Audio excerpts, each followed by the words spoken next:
aqui do norte, aquilo que se chamava Brasil, né? Não eram propriamente terras portuguesas, né? Pertenciam, pelo Tratado de Tordesilhas, para a Espanha. Por isso, Portugal não se interessava muito, né, por essas terras. E essa é um pouco a explicação, porque só praticamente um século depois, né, que o Brasil começou a ser colonizado, é que os portugueses se interessaram pela Amazônia.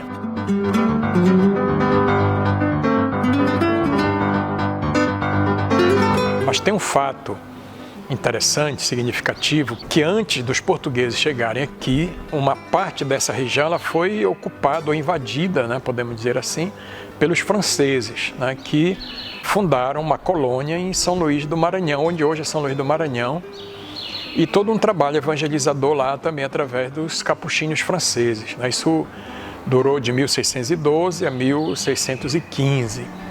Inclusive conta-se que esses colonizadores franceses, eles chegaram até mesmo o interior, né, do Pará, naquela região do Tocantins, porque pretendiam, de uma certa forma, colonizar toda essa região.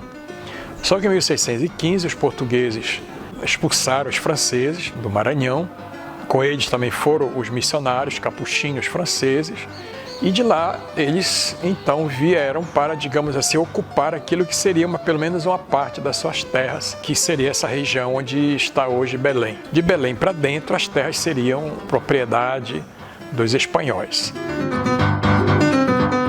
Então foi no dia 12, né, de janeiro de 1616 que os portugueses chegaram, uma esquadra vinda lá de São Luís, e fundaram a cidade de Belém, ou a vila de Belém ali, um povoado praticamente, através da construção de um forte, chamado Forte do Presépio, e ali implantaram também o primeiro núcleo de catolicismo aqui na região amazônica portuguesa. Alguns falam que eles construíram uma capela ali dentro da fortaleza, ali, né? Era uma espécie de paliçada mesmo. E ali começou então toda, digamos assim, a presença do cristianismo nessa região. A evangelização propriamente dita, ela só começa com a chegada dos frades franciscanos em 1617, que fundam uma espécie de missão, um lugar um pouco distante ali, antigamente era conhecido como Una, só que como era muito distante daquele lugar ali, então eles foram obrigados a vir um pouco mais para onde hoje é o Colégio Santo Antônio, que fica ali próximo do comércio de Belém. Então, o primeiro núcleo realmente evangelizador de missão foi feito através desses missionários que pertenciam a uma província chamada Santo Antônio, e a partir dali começaram a avançar um pouco mais para dentro daquilo que era o território chamado Maranhão, né? Antigamente tinha esse nome, não tinha o nome de Amazônia ou Pará ainda, eram coisas ainda bastante rudimentares em termos também de nomenclatura, da própria estrutura administrativa. A geopolítica, digamos, ainda era muito rudimentar.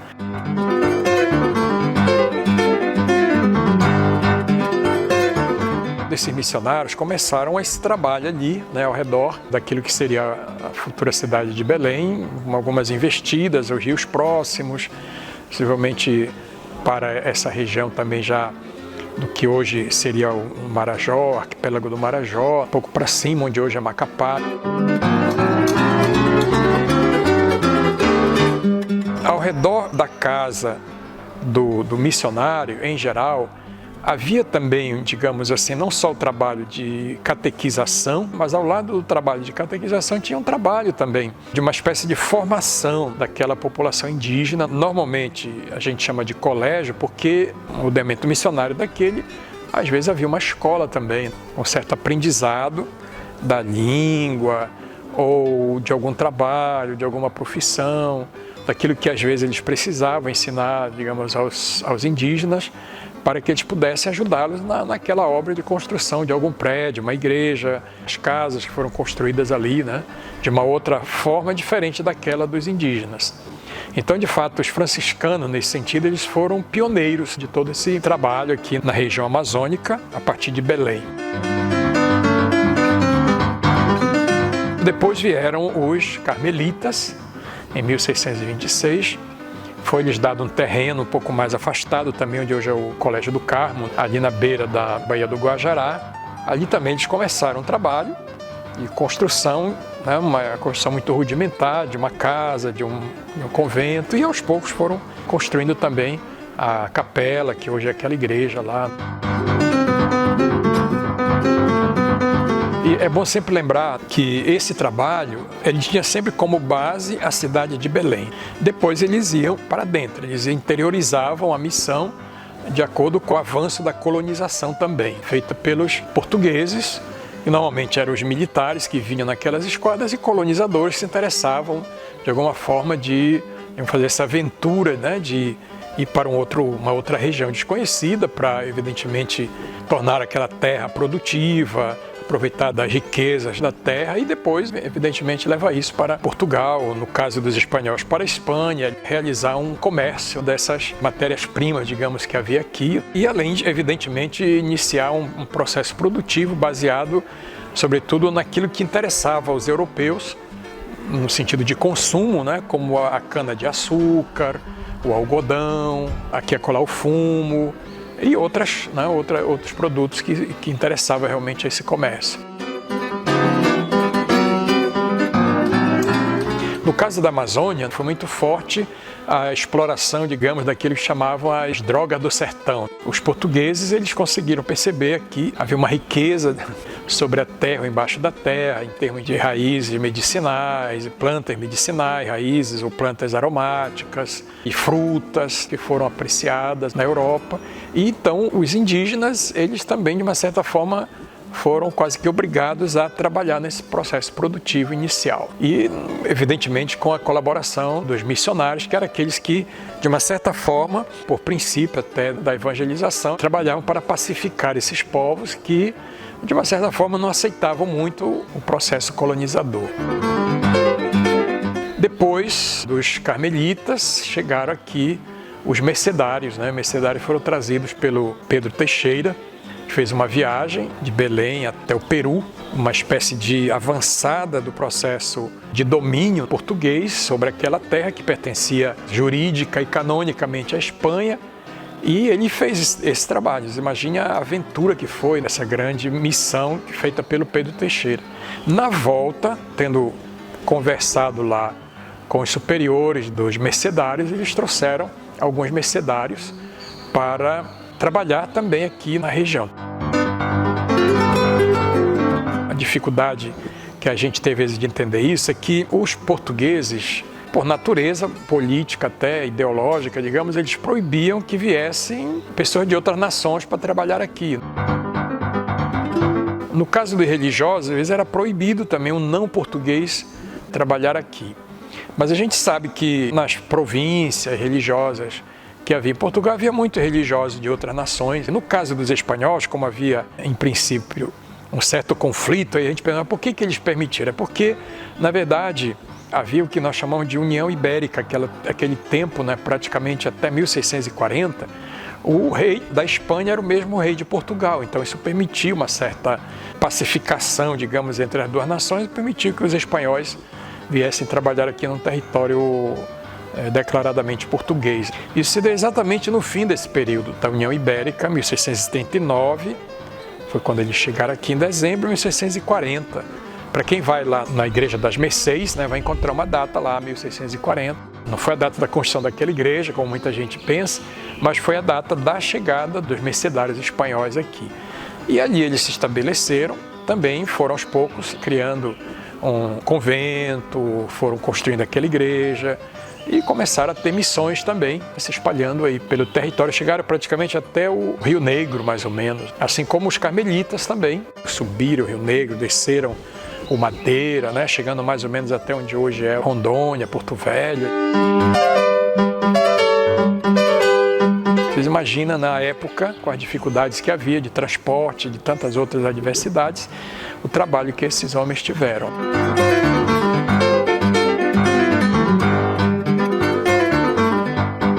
Também para esse outro lado, digamos aqui, né, dessa região onde hoje ali é Abaetetuba, Barcarena, Moju, né, também eles foram avançaram para essa região do que hoje é o Tocantins, né?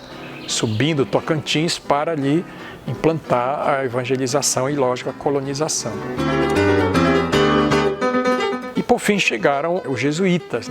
Como missão, uma missão forte, eles só chegaram em 1652, embora antes, aí no começo desse trabalho, eles já tivessem colocado os pés aqui, vindo do Maranhão, né? Alguns padres vieram, depois veio o padre Luiz Figueira, foi um grande missionário dessa avançada dos portugueses pelo Nordeste, vindo através ali do Ceará, chegar até mais ou menos o Maranhão.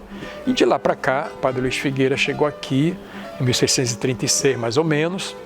Então ele foi até o Xingu, ali ele viu a grandiosidade do trabalho e voltou para Lisboa para pedir mais missionários. Só que na volta, chegando assim na costa aqui já do Pará, passando Salinas, mais ou menos, o barco bateu num banco, né? O barco se estraçalhou todo e eles sobreviveram agarrados nos restos da embarcação, mas tiveram, digamos, a felicidade de chegar até Marajó, mas tiveram, né, um final não muito feliz, porque, segundo conta, eles foram mortos, né, pelos índios, as populações indígenas que havia ali, que já não gostavam muito dos portugueses. E os indígenas faziam uma indiferença quem era português, se era bom, se não era, vinha anunciar o evangelho, vinha explorar. Eles acabaram, segundo consta das crônicas, né, matando esses jesuítas, era mais ou menos o número de 12, inclusive o padre Luiz Figueira. Seria mais ou menos os primeiros mártires dessa história, se formos considerar assim. Então, depois, eles só chegaram aqui em 1652, começaram esse trabalho, onde hoje é mais ou menos o Museu de Arte Sacra, que foi arcebispado, onde tem a Igreja de Santo Alexandre. Então eles fizeram ali o núcleo do seu trabalho. Em 1653, um detalhe importante, chegou o padre Antônio Vieira. Já era conhecido nas cortes portuguesas, né? Veio novo aqui para o Brasil, depois voltou para Lisboa, estudou, teve um grande trabalho intelectual. Eles imaginem um homem daquele, mas ele desejou trabalhar aqui nessa região. Em 1653 ele chegou em Belém e começou como superior, né, a espalhar os jesuítas aí por todo esse território conhecido, chegando também aos mais distantes rincões daqui da região amazônica. Foi talvez o maior grupo, na verdade, numericamente, né, os jesuítas se tornaram o maior grupo de missionários, de um quadro realmente muito grande, por isso eles se espalharam um pouco mais do que as outras ordens religiosas. Chegaram a ter mais de 19 missões, aldeamentos espalhados aí por essa região. O padre Antônio Vieira tem um aspecto interessante porque ele, um pouco com os jesuítas, ele percebeu a gravidade, por exemplo, da exploração dos indígenas naquela época, que praticamente eram tirados, né, do seu território e eram trazidos para Belém, para esses lugares onde havia já colonização e trabalhavam como escravos praticamente. Numa época em que essa questão da escravidão de populações ou de povos, ela já era muito discutida na Europa. A gente lembra desde quando a América foi colonizada, já havia ali muitas críticas a como os colonizadores europeus tratavam os indígenas num sistema realmente de escravidão muito forte. Tanto que lá já havia gritas, digamos, já havia denúncias, já havia escritos até teológicos, disputas teológicas por conta disso, o Bartolomeu de las Casas e Antônio de Montesinos e outros. E lá, na Espanha, a Universidade de Salamanca já discutia a viabilidade de não escravizar as populações indígenas, declarando uma realidade de humanidade presente nessas pessoas, porque os europeus, né, vamos falar genericamente assim, o indígena não era um ser humano, não tinha racionalidade, não tinha sabedoria, capacidade que os europeus tinham. E eles, baseados lá em princípios filosóficos, até teológicos, às vezes, ou bíblicos, chegavam a esse ponto. E isso provocou muita reação da igreja também, no sentido de procurar evitar que os povos indígenas fossem escravizados. E o padre Antônio Vieira, já um pouco distante dessa discussão, mais de um século, trabalha exatamente por um processo de uma colonização mais humanizada, né, digamos assim, no palavreado de hoje, né, de utilizar a mão de obra, mas não do modo como era feito, de uma forma violenta, sem nenhum direito. E ele então foi para Portugal várias vezes, né, atravessou esse Atlântico aí várias vezes para pedir reiteradamente que houvesse uma legislação que abrandasse o furor dos portugueses aqui contra a população indígena. E ele conseguiu, entre 1653 a 1660, mais ou menos, uma legislação que, de uma certa forma, esse trabalho forçado dos escravos ele fosse amenizado. Só que isso não serviu para muita coisa. A força do padre Antônio Vieira era tanta na corte, e isso provocou, digamos, uma dissensão aqui, né, na região, que os jesuítas foram expulsos, né, daqui em 1661. Foi a primeira expulsão deles, né? Depois eles foram expulsos lá da região do Maranhão, em 1684, porque já em 1682, então, o governo português legislou que nenhum indígena poderia ser escravizado. Se quisesse o trabalho deles, tinha que, de uma certa forma, pagar por esse trabalho. E colocava nas mãos dos religiosos o cuidado, digamos assim, com esses indígenas, de não permitir a escravização, de não permitir o descimento, de não permitir a guerra justa, como esses argumentos, artifícios eram utilizados para o apresamento dos indígenas e, às vezes, a utilização da mão de obra. Então, eles foram expulsos de lá uma segunda vez, até que, entre eles mesmos, já havia um grande contingente de missionários aqui que se espalharam por toda a região, e a tal ponto de ser necessário uma legislação, também uma espécie de decreto que determinasse os lugares onde esses missionários deveriam trabalhar. Isso deu em 1693, um decreto do Estado português, e aí esses missionários foram localizados, assim, imaginando o mapa da Amazônia, né? A gente pode dizer que no Marajó e nessa região onde hoje é o norte do Pará, pegando um pouco o Amapá, ficaram os franciscanos. Dali até mais ou menos o Rio Negro ficaram os mercedários, mais propriamente onde hoje é ali Itacoatiara, né? Naquela região, subir do Rio Negro. E na parte do Rio Negro para frente, ficaram os carmelitas, e os jesuítas ficaram na parte de baixo, digamos aqui, do Amazonas, e cada um tinha uma quantidade enorme de missões, dos chamados aldeamentos. Se a gente for contabilizar ou contar esses aldeamentos, chegava a 63 aldeamentos, que vinha daqui da boca da foz do Amazonas, subindo lá o Amazonas, por entre os rios que havia, os afluentes, até chegar ao Rio Madeira, Rio Negro. Então se configurava uma presença, eu diria, bem capilar da igreja, do seu trabalho evangelizador. Se criava uma espécie de núcleo populacional que deu origem depois às vilas e às cidades da Amazônia. Hoje, praticamente toda a margem desses rios, esses núcleos populacionais acabaram dando origem às vilas e povoados e às cidades que ainda estão por aí, até hoje estão aí na Amazônia.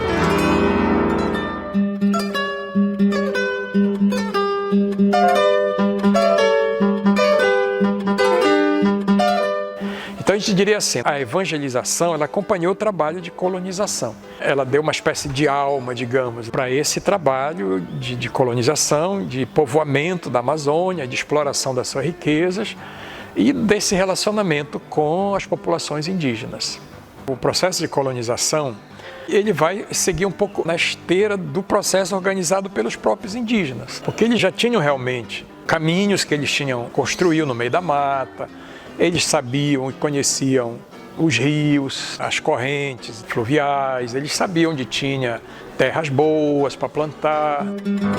Já tinham, na verdade, se a gente vai pensar o tempo que esses povos indígenas têm aqui, alguns calculavam em 10, 12 mil anos, às vezes até mais. Uma descoberta recente das chamadas lugares de terras habitadas por eles e, digamos, quase colonizadas por eles, né, chamadas lugares de terras pretas, dão a ideia de como esses povos indígenas conheciam toda a realidade da região, não só em termos de caminhos, de estradas abertas dentro das matas, das andanças, idas e vindas pelos rios, as correntezas, as enchentes, as vazantes, o período de cheia, a várzea, a floresta, as terras firmes, tudo isso eles conheciam. É uma ciência natural deles, digamos. Tinham todo um conhecimento, diríamos hoje, científico das coisas, né? Das plantas, das raízes, das frutas. Às vezes a gente não tem ideia do alcance dessa ciência que os povos indígenas têm dentro de um laboratório natural que é a Amazônia. Então os portugueses, quando chegaram, apesar de considerar o índio um selvagem, um bárbaro, na verdade tinha todo um cabedal de uma sabedoria milenar, digamos, que os portugueses se aproveitaram. Não só no campo, digamos, geopolítico, né, mas também na questão econômica. Porque vamos imaginar que para se comercializar esses produtos, frutas e outras coisas para a Europa, eles precisavam ter o conhecimento que os povos indígenas tinham. Essas pessoas têm, de fato, uma ancestralidade nesse aspecto muito interessante.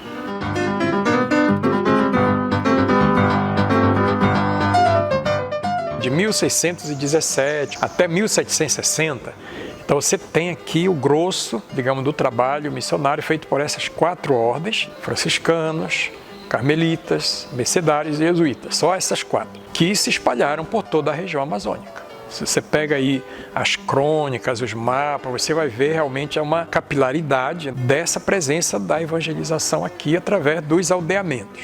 Mas tem um outro dado que é significativo, que é a presença dos chamados padres seculares, que desde cedo começaram a vir para cá.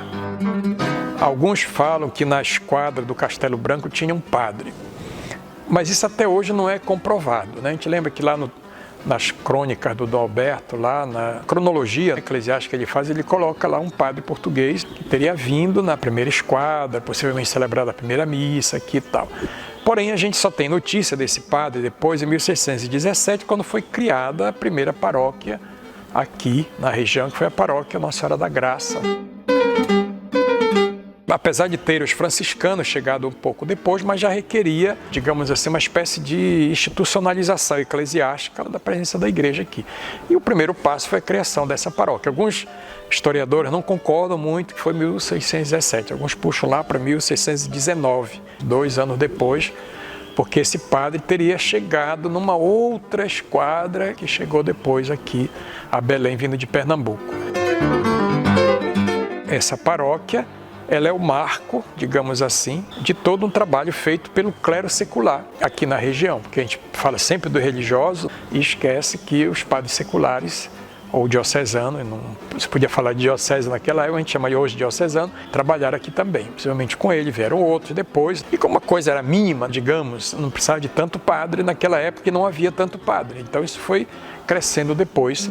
Então a institucionalização, digamos, da presença da igreja, ela se dá pelo estabelecimento da paróquia. Essa paróquia foi o núcleo, digamos, daquilo que vai se desenvolvendo institucionalmente até chegar à criação da Diocese de Belém, ou do Bispado de Belém, como era chamado naquela época, em 1719. Isso já configura, de fato, uma presença maior de padres diocesanos. Um clero que vai sendo formado, ainda ligado diretamente a Lisboa. Então, a primeira diocese criada foi São Luís do Maranhão, em 1677, ligada diretamente a Lisboa.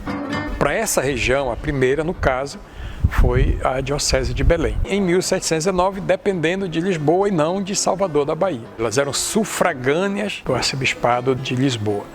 Então, normalmente, os bispos, quando eram nomeados, eles eram nomeados pela Diocese de Lisboa. Esse trabalho, portanto, ele vai refletir esse aspecto de uma igreja que vai aos poucos consolidando a sua missão. Era um trabalho reduzido àquele núcleo populacional de Belém. Os padres, eles não tinham condições de se espalhar por ali. E mesmo porque o trabalho deles era a paróquia, e não um trabalho missionário como era dos outros. Era o contrário, os religiosos eles não trabalhavam em paróquia, né? Não era o carisma deles. Eles trabalhavam com missão, com educação, com saúde e assim por diante.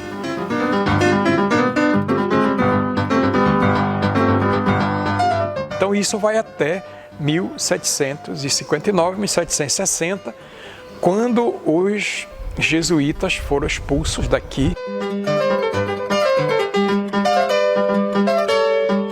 Nós temos que entender, nesse aspecto da expulsão, o seguinte, que do ponto de vista, digamos assim, ideológico, cultural e até religioso, né, econômico, a Europa mudou bastante. Nesse período da reforma protestante, depois veio a mudança na ordem, digamos assim, ideológica, política, a mudança cultural da ciência, do conhecimento, do pensamento, muito ligada, por exemplo, à força do iluminismo, e isso fez com que lá na Europa os ventos começassem a mudar também nesse aspecto cultural, político, econômico e religioso. E a gente lembra o fato que a gente não pode esquecer que a igreja em Portugal, a igreja na Espanha, no caso aqui do Brasil, da Amazônia, essa igreja estava dominada, controlada pelo Estado.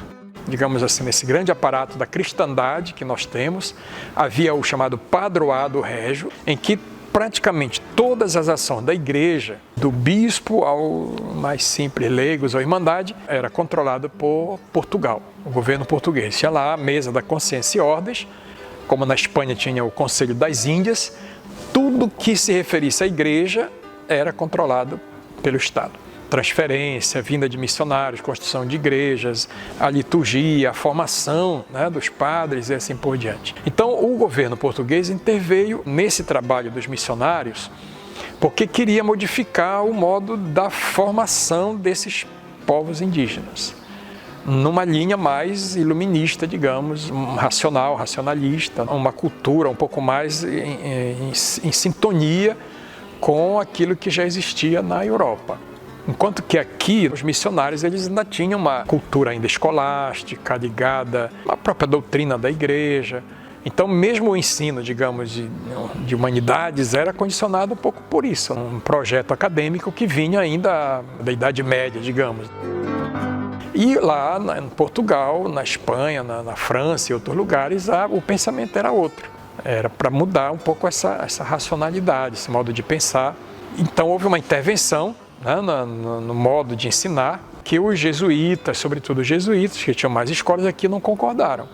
E o que é mais interessante é que esse projeto acadêmico, digamos, ele tirava das mãos da igreja, dos padres, os conteúdos programáticos, digamos, das disciplinas e colocava as coisas de acordo com a pauta que eles tinham lá. E os religiosos, lógico, não vão concordar com isso. Houve outras coisas também que provocaram, digamos, esse distanciamento entre, sobretudo, os jesuítas e o governo português por causa da mudança que ocorreu nessa questão dos limites, das fronteiras, porque o Tratado de Tordesilhas ainda vigorava até 1750, mais ou menos, quando foi assinado um outro tratado, chamado Tratado de Madrid, em que Portugal e Espanha chegaram no acordo de restabelecer novas fronteiras entre os dois países, os dois reinos. E um dos critérios nessa decisão das fronteiras era o direito do ut possidetis. Até onde tivesse o português, ali aquele direito era de Portugal.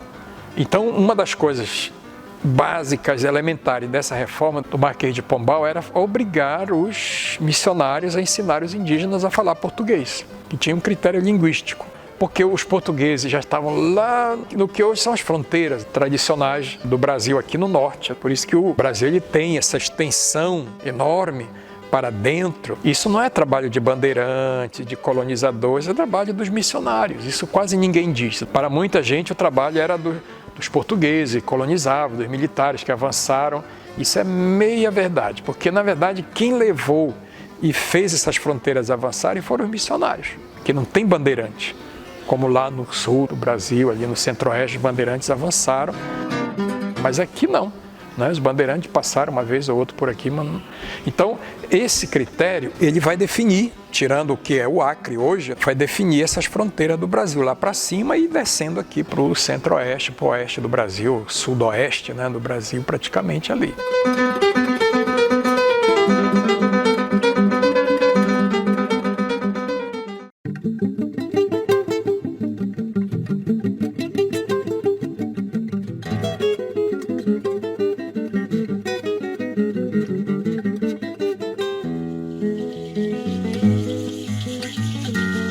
Os jesuítas rechaçaram essa proposta de utilizar o indígena para demarcar essas fronteiras. Atrapalhou um pouco ali as expedições que vieram de Portugal e da Espanha. E aqui, para você ter uma ideia, quem governava a província aqui dessa época era o irmão ou o meio-irmão do Marquês de Pombal, que era o primeiro-ministro lá, o homem mais poderoso de Portugal. Então o Marquês de Pombal ficou muito satisfeito com essa história e determinou, né, assim, a partir de 1755, sobretudo, numa nova legislação, novo diretório de índios, que os missionários não deveriam mais controlar e administrar esses aldeamentos. Essa pendenga ela durou mais ou menos até 1759, quando veio um decreto do rei Dom José I, que determinou o fim das ingerências e da gestão, digamos, dos religiosos sobre os aldeamentos, entregando isso para os militares, para os leigos, para os civis. Os religiosos deveriam ficar lá apenas para cuidar do aspecto religioso, da evangelização daquilo que a gente chamaria hoje de pastoral, dos sacramentos, da catequese. Só que os jesuítas não concordaram com isso. Aliás, tem uma outra coisa, eles transformaram aqueles aldeamentos em vilas.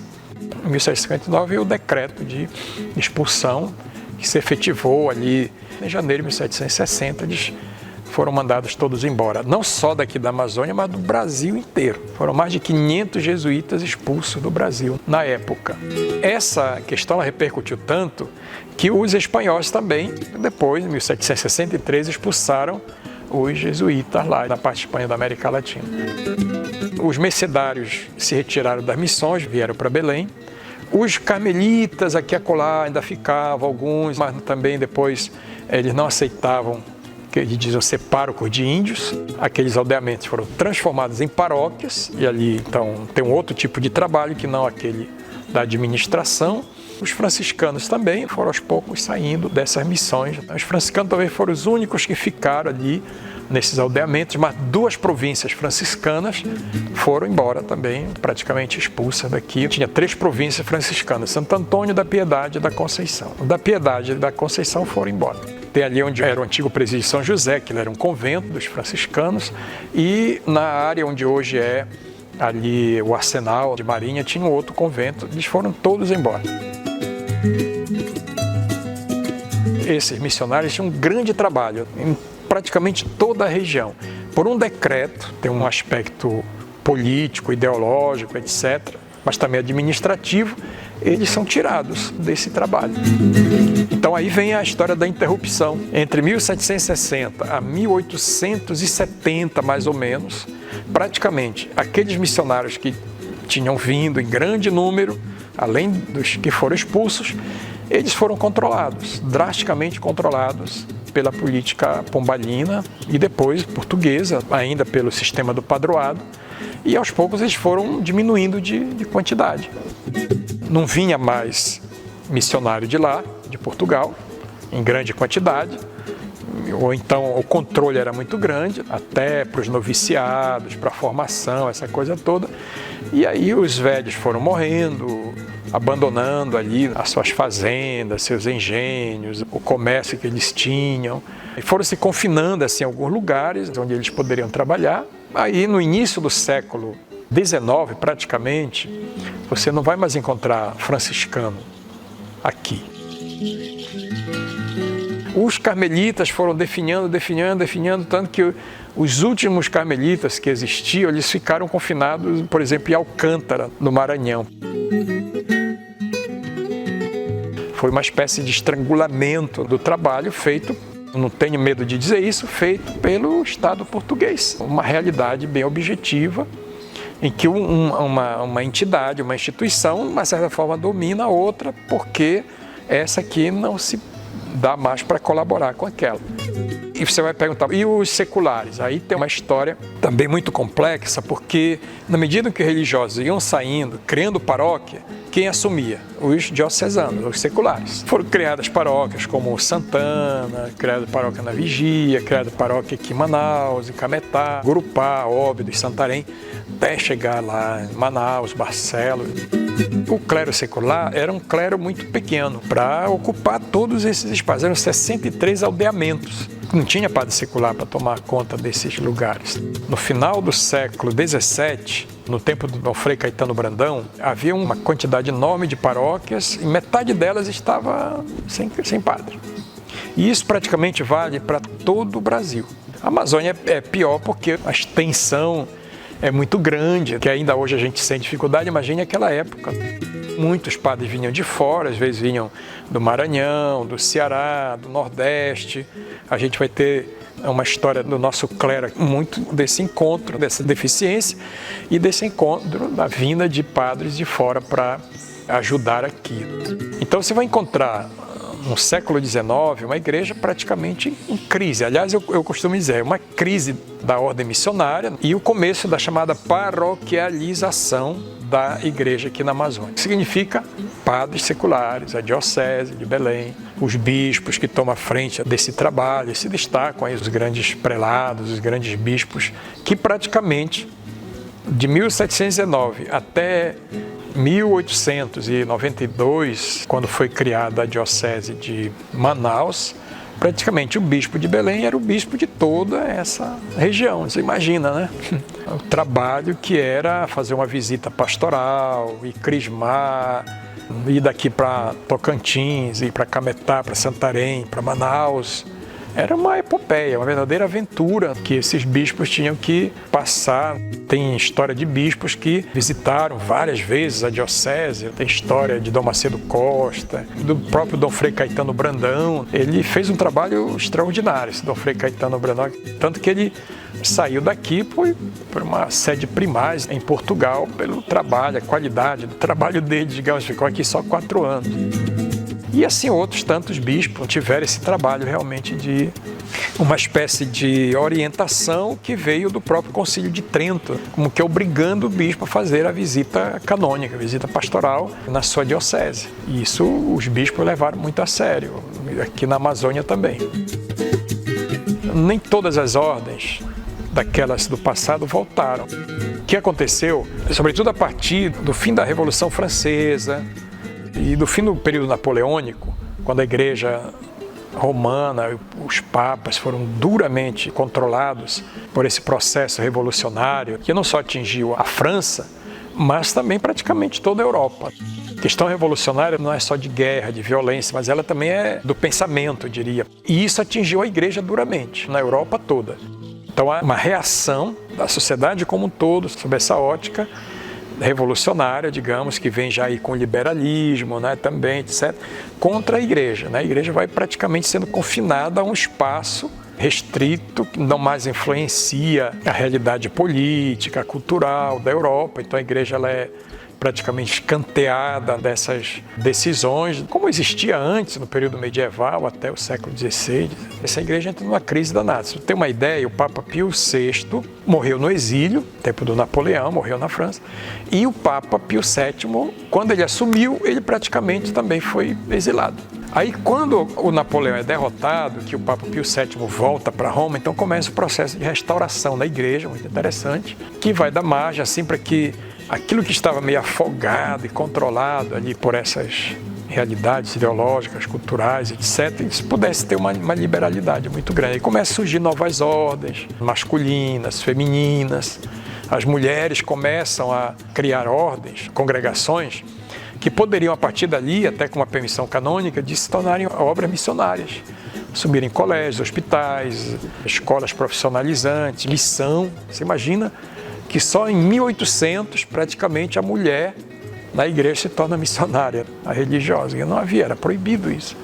E aí esse pessoal começa a sair também para a África, para a Ásia, para a América, para o Brasil, para a Amazônia. Começa a chegar as ordens religiosas, algumas retornam, os franciscanos retornam em 1870, dessa região da parte hispânica, do Peru e tal, para cá, retomando esse trabalho. E vieram outras ordens. As mulheres também começam a chegar, as ordens religiosas femininas, as Doroteias, as Filhas de Santana, e as Capuchinhas, e as Filhas de Santa Catarina de Sena. Esse pessoal começa a chegar para trabalhar com o quê? Com o hospital, colégios, escolas, os leprosários, nesse atendimento mais social, diríamos hoje, escolas profissionalizantes. Então é aí que se retoma realmente esse trabalho. Começa a chegar os capuchinhos, os espiritanos, os barnabitas, os maristas. Esse pessoal começa a vir de outros lugares, não mais os portugueses, mas de outros lugares da Europa, como por exemplo da própria Itália, da Alemanha, da França, da Bélgica, da Holanda. Começa a chegar aqui e a se espalhar por aqueles lugares onde havia as antigas paróquias ou os antigos aldeamentos, retomando esse grande trabalho no século XIX e daí para frente. Eles já trazem um outro tipo de formação.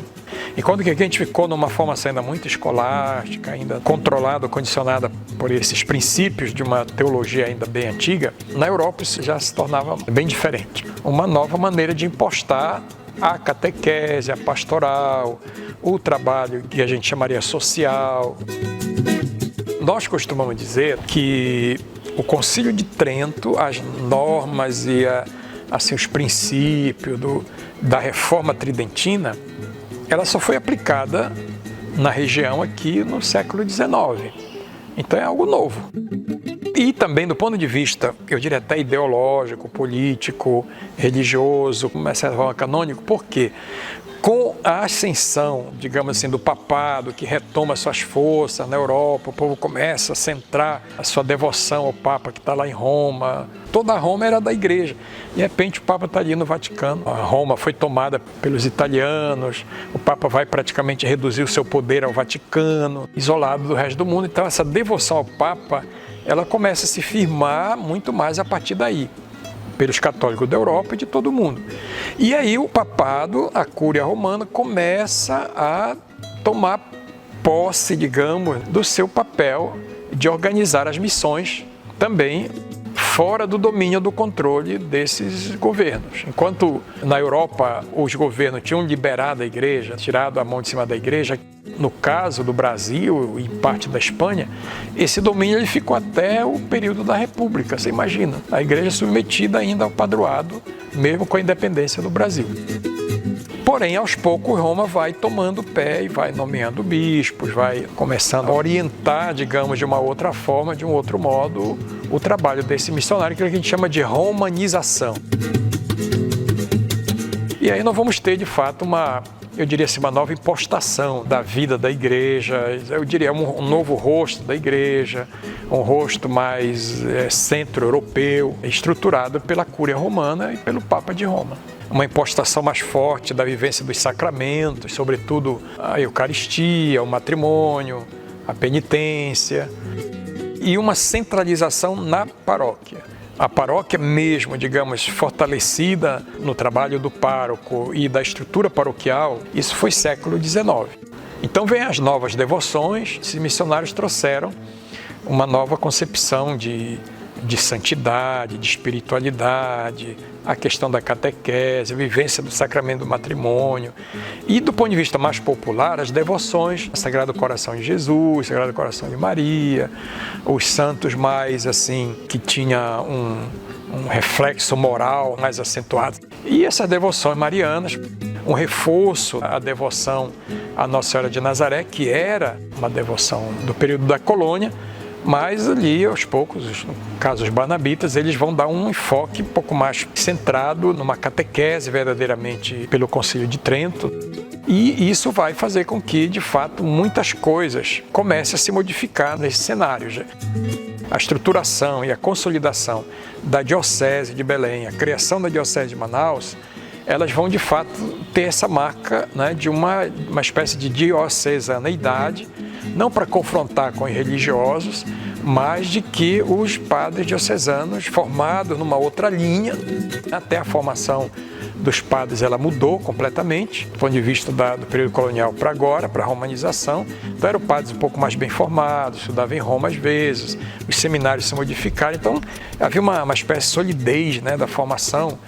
E esses padres levaram isso aí para essas paróquias, como os religiosos também. No seu turno, eles levaram essa configuração nova para essas paróquias. Muitas das vezes, esse modo de impostar a vivência religiosa, seja no período colonial, seja no período da romanização, tinha que levar em conta que aqui na Amazônia se criou uma espécie de um catolicismo que era baseado, sobretudo, no devocionalismo, nas grandes devoções a esses santos do passado. Tipo Nossa Senhora da Conceição, Sebastião, São José e Nazaré, São Benedito, Santo Antônio. Foram devoções trazidas pelos portugueses e pelas irmandades religiosas e que caíram no gosto popular numa linha um pouco assim, meio quase que fora do domínio da igreja oficial, das paróquias. Depois, com essa segunda vinda, digamos, do catolicismo, esse catolicismo vai, de uma certa forma, ser influenciado pelo catolicismo que vem de outras regiões da Europa, do centro da Europa, que vem da Itália, que vem da Alemanha. Então, às vezes, há uma amálgama dessas duas realidades do ponto de vista do povo. O povo não vai se sentir, digamos, rechaçado por essa nova onda de religiosidade que há, pelo contrário, vai enriquecer, né, em muitos aspectos, vai proliferar, vai crescer, vai avançar. Com um porém, nesse sentido, é que a vivência religiosa do povo, às vezes ela não batia muito com a vivência religiosa que a igreja pretendia, uma vivência religiosa mais obedecendo aos ditames canônicos, litúrgicos e espirituais, pastorais. O povo seguiu o seu rumo, né, o seu caminho e foi embora. Até hoje é assim. Às vezes a gente vê muitas festas populares que tem por aí que não obedecem às normas da igreja. Cada um faz o seu rumo, o seu caminho, e com as suas tradições, com as suas conveniências. Esse processo, ele vai se consolidar. Eu diria assim, em certo sentido, é aquele que está aí, que nós temos hoje. Então, aquilo que a igreja é hoje, na Amazônia, é resultado e fruto de todo esse processo que vem de lá. Porque, além do clero secular, diocesano, formado nessa nova linha, que veio do século XIX, as ordens religiosas, elas se mantiveram aí, e muitas delas se mantêm até hoje, impostando essa nova maneira de viver da igreja, de evangelizar, de catequizar. Você pode dizer, houve mudanças, aqui e acolá houve, pelas mudanças que ocorreram aí nesses concílios, Concílio Vaticano II, porém, do ponto de vista da institucionalidade, da constituição da igreja, esse processo está aí, consolidado, ele se manteve. A partir da década de 30, de 40, começaram a chegar aqui ordens religiosas que vinham, por exemplo, dos Estados Unidos ou de outras partes, que deram continuidade a esse trabalho, estão aí até hoje. A arquidiocese, é bom lembrar, digamos, ganhou assim, essa maturidade da sua presença aqui com a elevação do bispado da diocese para a arquidiocese em 1906. Então, essa é quase que uma espécie de reconhecimento do trabalho feito aqui, que inclusive, de uma certa ótica, superou São Luís do Maranhão, que ficou como diocese até um certo tempo atrás.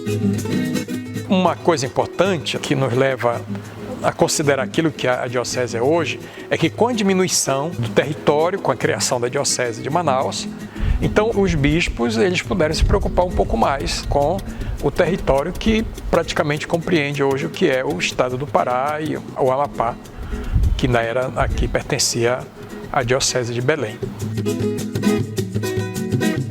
Essa tomada de posição de Roma sobre a igreja aqui, e com o advento da república, o fim do padroado, da cristandade, uma espécie de liberdade da igreja, aí a igreja pôde realmente melhorar essa presença aqui na Amazônia, criando, além da diocese de Manaus, as prelazias.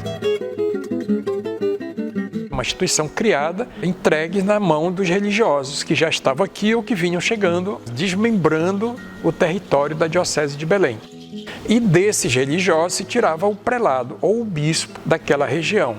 Então, pouco a pouco, o território de Belém foi diminuindo, que praticamente confinou o território da arquidiocese de Belém à área metropolitana de Belém. Você imagina ali, né, ao longo da história o que era a diocese de Belém, toda a Amazônia. Hoje, geograficamente, o território corresponde à área metropolitana que vai até Benevides. Essa diminuição do território foi fazendo com que, lógico, as preocupações em parte diminuíssem, por um lado, mas elas também assumissem uma outra compreensão aqui, no sentido de melhorar, de qualificar o trabalho realizado aqui. A gente lembra, desde 1906, os grandes bispos que passaram por aqui, eles tinham essa preocupação muito grande de melhorar o nível da catequese. Fizeram um ordenamento do próprio Papa Pio X, que fez uma espécie de reforma do catecismo, da catequese, e os bispos procuraram trabalhar isso. A assistência social, a gente diria, também foi um negócio muito interessante, através da Ação Católica e outros grupos que trabalhavam nessa direção. Um trabalho feito pelos religiosos, que era o trabalho da educação, colaborando com o trabalho da diocese, a formação e uma mentalidade nova que a formação dos padres. A Casa de Formação de Belém foi criada lá em 1740 e pouco. Isso se manteve, a formação dos seminaristas aqui. Essas foram marcas que, de uma certa forma, legaram um grande patrimônio para aquilo que é a diocese hoje.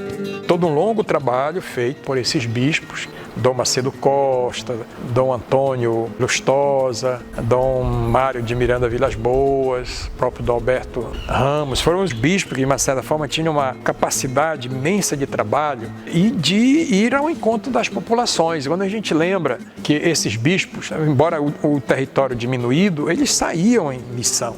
Ele não se contentava de ficar na cidade de Belém para trabalhar só a cidade, eles saíam em missão e criavam umas paróquias de acordo com o que eles viam, de acordo com também a possibilidade do clero. Então, nós temos as grandes paróquias, além daquelas das beiras dos rios. Essas paróquias foram surgindo nas estradas, por causa da estrada de ferro e mais tarde das estradas que surgiram, eles foram estabelecendo as paróquias para que essa população tivesse um atendimento. Então, eu diria que a Arquidiocese de Belém, passado mais recente, sobretudo a partir do século XX para cá, com esse belo trabalho, grande trabalho realizado pelos bispos, pelo clero diocesano, pelo clero regular, e isso deu um rosto, eu diria assim, criou um rosto para a diocese e uma referência também de trabalho, e isso criou, digamos, uma base importante para o que é a arquidiocese hoje.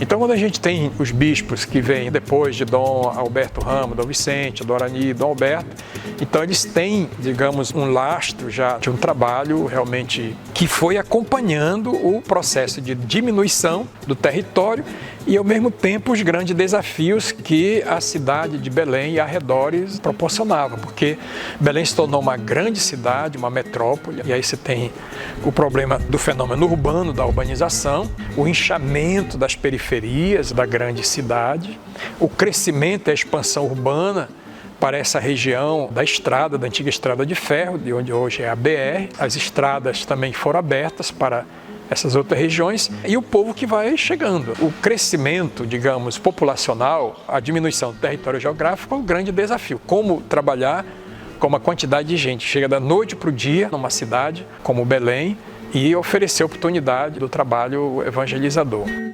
Eu lembro que essa grande preocupação com o mundo urbano, podemos dizer assim, começou mais propriamente em 1980, quando, numa reunião do clero, até na paróquia onde eu trabalhava, na paróquia do Coqueiro, Santo Antônio, foi colocado ali um mapa, um estudo que foi feito pelo padre Bruno Sec, por um grupo que ele tinha ali, fez uma grande pesquisa para localizar a presença da igreja no território da diocese, que era a Arquidiocese de Belém. Não para grande surpresa, mas ao mesmo tempo colocando isso como, digamos assim, um projeto de trabalho, a maioria do clero e das ordens religiosas se localizava na primeira légua, a gente chama a primeira légua patrimonial, que é aquela que vai até ali onde hoje é lá o Sodré, por ali. Dali para frente eram, assim, presenças esparsas, paróquias ou de um outro colégio, de uma outra religiosa, um religioso que estava ali, porque os religiosos se concentravam, e a religiosa praticamente no centro de Belém. E foi dali que surgiu a ideia de se fazer as assembleias do povo de Deus. A primeira assembleia foi feita em 1980, depois de 82 e tal. E a grande preocupação era como agir na expansão da igreja para essas áreas.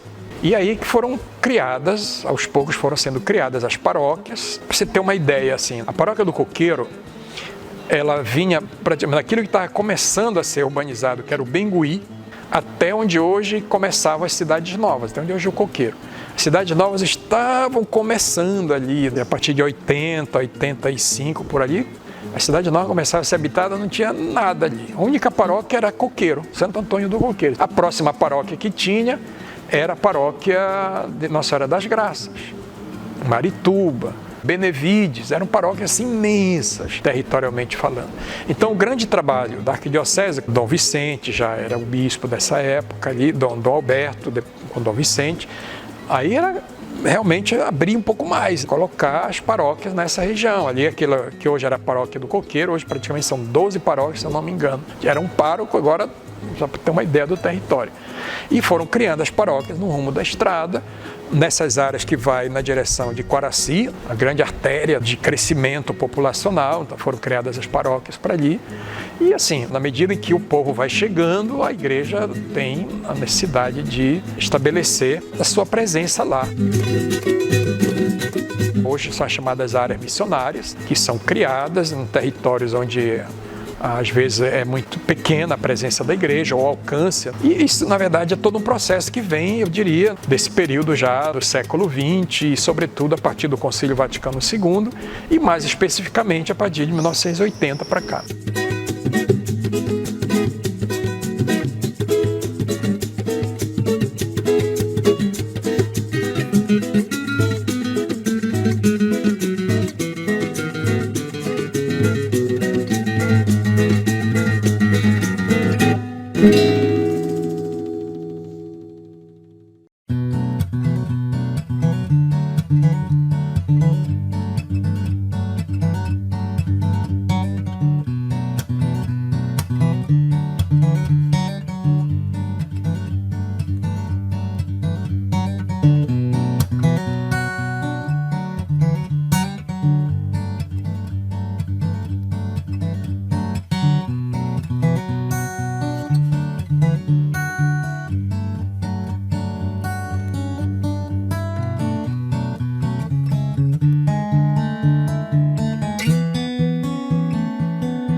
Os barnabitas tinham a província franco-belga. A França estava passando por uma realidade política hostil à fé cristã. Naquele período, muitas ordens religiosas, congregações, foram expulsas da França e o governo anticristão confiscou os bens da igreja. Os barnabitas que estavam na França se viram obrigados a ir para o outro lado da província, que é a parte belga. E as casas ficaram superlotadas. E começou-se o contato com os bispos da América. E em 21 de agosto de 1903, 10 barnabitas chegaram no Brasil. 5 em Pernambuco e 5 em Belém do Pará. Ao chegar em Belém do Pará, os padres foram assumir a missão de dirigir o seminário da Arquidiocese de Belém, que outrora funcionava ali na Cidade Velha, ao lado da Igreja de Santo Alexandre. Os padres eram responsáveis pela administração financeira da casa, eram também responsáveis da educação dos seminaristas, educação civil, educação moral. Os padres ministravam aula de filosofia, aula de teologia. Foi um momento de muita explosão espiritual naquele seminário, porque esses padres vinham com uma carga formativa, intelectual e espiritual muito grande e derramaram no coração daqueles jovens que estavam no seu processo de formação, aspirando ao sacerdócio. E em 1905, o arcebispo da época concedeu aos barnabitas a missão de levar adiante a evangelização na paróquia Nossa Senhora de Nazaré do Desterro. O antigo templo funcionava ao lado da Basílica de Nazaré. Era um templo menor, mais acanhado, precisava de uma reforma. Entretanto, a devoção à Virgem de Nazaré já era muito expressiva em Belém do Pará e fora, ou seja, já era uma devoção que ultrapassava as fronteiras.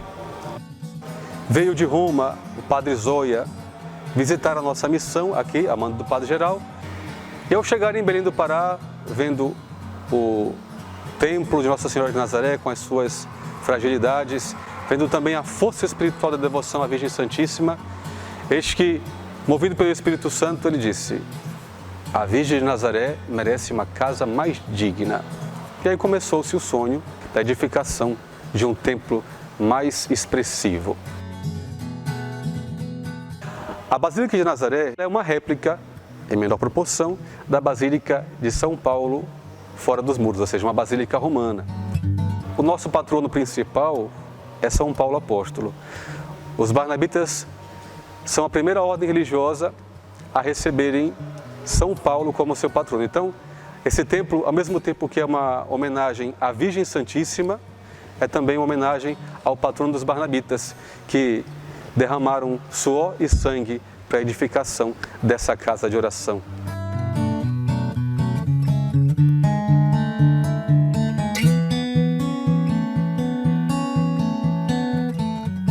No Pará, de forma geral, os barnabitas assumiram a missão em 1928 de edificar a prelazia do Guamá, futura diocese de Bragança, em uma época em que o acesso era por rios, a pé, a cavalo.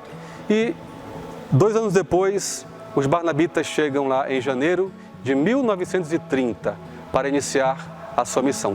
Tudo isso, outrora, fazia parte da Arquidiocese de Belém. A sede, nos primeiros anos, foi a histórica cidade de Ourém. Depois de alguns anos, essa sede se transfere a Bragança. Os 2 primeiros bispos foram barnabitas. O primeiro, o servo de Deus Dom Eliseu Maria Coroli, que hoje está em seu processo de encaminhamento para reconhecimento de sua santificação. E o segundo bispo barnabita foi o saudoso Dom Miguel Maria Jambeli, que foi pároco aqui nessa paróquia por 5 anos. Foi o grande feitor da imagem peregrina de Nossa Senhora de Nazaré, imagem essa que percorre não só a Arquidiocese de Belém, mas o Brasil inteiro. Atualmente, nossa presença aqui na Arquidiocese de Belém se dá aqui na Basílica de Nazaré, onde atualmente somos 6 religiosos. Também temos presença em Benevides, onde lá temos uma casa de formação que acompanha os jovens em sua etapa inicial de preparação para a vida consagrada e o sacerdócio. E os mesmos sacerdotes que lá estão apoiam, ajudam na casa de retiro, onde lá se realizam momentos de espiritualidade, de formação. Nosso carisma é a contínua renovação do fervor cristão, ou seja, as coisas devem ser sempre levadas com fervor intenso para que se possam se abrir às ações e emoções do Espírito Santo. Então os barnabitas, quando chegaram aqui, não se contentaram com o que estavam, quiseram de alguma forma potencializar ainda mais. Isso podemos visualizar na edificação do atual templo e também na concessão de alguns títulos que dão uma dignidade indizível àquilo que aqui se promove. Por exemplo, o título de Basílica é um reconhecimento pontifício dado pelo Santo Padre o Papa, que os barnabitas trabalharam de forma assim muito intensa para obtê-lo, ou seja, os barnabitas que aqui estavam em contato com os barnabitas que moravam em Roma, levaram ao Santo Padre o Papa esse desejo.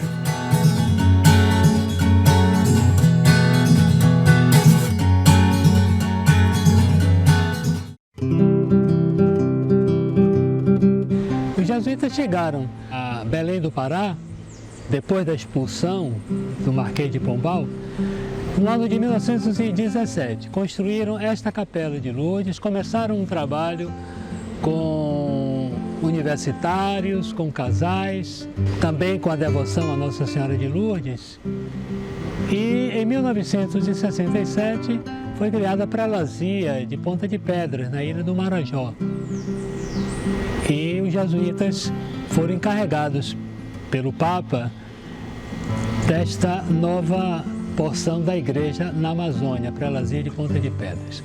Nesse momento, os jesuítas aqui em Belém do Pará atuam na assistência, no acompanhamento pastoral da juventude através do Centro Magis de Juventude, também através do Centro Alternativo de Cultura, que trabalha basicamente com educação popular na periferia, não só aqui de Belém, como também de Ananindeua e em Barcarena. Os jesuítas também continuam, é claro, com assistência espiritual aqui na Capela de Lourdes e também uma assistência social, um trabalho social de apoio, de acompanhamento a famílias carentes. E este acompanhamento é feito aqui pela Casa da Caridade, uma instituição também criada pelos jesuítas aqui em Belém. Nesse momento nós somos 4 padres e um irmão atuando aqui em Belém e o padre Plutarco atuando na coordenação da comunicação da Diocese de Castanhal. O carisma dos jesuítas é trabalhar para a maior glória de Deus. Esse é o lema de Santo Inácio. Então, tudo aquilo que servir para a glória de Deus e o bem das almas, como queria Santo Inácio, torna-se missão da companhia. Então, nós vamos encontrar os jesuítas nos mais diversos campos de trabalho. Na pastoral operária, na pastoral juvenil, na pastoral intelectual, através dos colégios, das universidades, na pastoral científica. Nós vamos encontrar jesuítas trabalhando com ribeirinhos na Amazônia, com indígenas, enfim. Não há uma única missão, digamos assim, determinada para a companhia. Os jesuítas estão onde existe uma necessidade. Os jesuítas fundaram aqui um colégio, aqui em Belém. Chegaram primeiro em Vigia de Nazaré, na Diocese de Castanhal. Os jesuítas, historicamente, sempre estiveram à frente das missões mais urgentes da igreja. É claro que os tempos mudaram. Hoje nós temos diversas congregações, a igreja do Pará está muito bem organizada. Então os jesuítas procuram humildemente. Não temos a mesma força do passado, porque evidentemente que não temos o mesmo número de padres e irmãos, mas temos, eu diria, a mesma disponibilidade para ajudar a igreja naquilo que a igreja, os pastores, os bispos, acharem que é mais necessário. Onde o bispo precisa de alguém especializado, sobretudo, no meu caso, especializado em jornalismo e comunicação, onde a igreja necessita de uma especialização, ou onde a igreja não tem recursos humanos para o trabalho pastoral, sempre os jesuítas procuram ajudar. Na medida das nossas forças, evidentemente, nós procuramos sempre estar à disposição dos pastores, dos nossos bispos, à disposição da igreja, de modo especial, à disposição da igreja aqui na Amazônia.